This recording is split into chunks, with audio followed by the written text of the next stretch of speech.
Plusieurs choix forts de la part du 15 de France pour affronter l'Irlande. Déjà, on continue avec le banc avec 7 avants et un seul 3/4.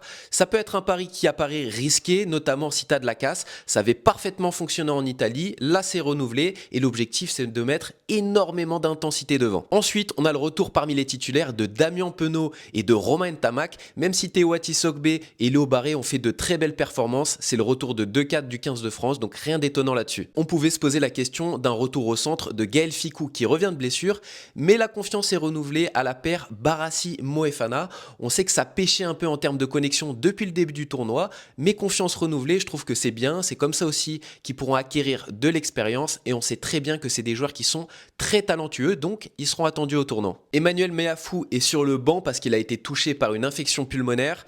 Ensuite, Grégory Aldrit a raté quelques entraînements depuis le début de semaine, mais c'était plus par précaution. Il sera bien titulaire au centre de la troisième ligne. Beaucoup de personnes ne comprennent pas qu'il soit sur le banc. C'est le deuxième ligne palois Hugo Oradou. Alors certes, il a complètement raté son entrée en Angleterre, mais il y a quelque chose qu'on ne peut pas lui enlever, c'est que c'est un excellent joueur de touche. Et c'est pour ça que le staff le met sur le banc, c'est-à-dire que en seconde période, il pourra nous rassurer dans ce secteur de jeu. Personnellement, je trouve que tous les choix qui ont été faits sont cohérents. En tout cas, j'ai hâte d'être samedi et de voir le match. N'hésite pas à me donner ton avis en commentaire.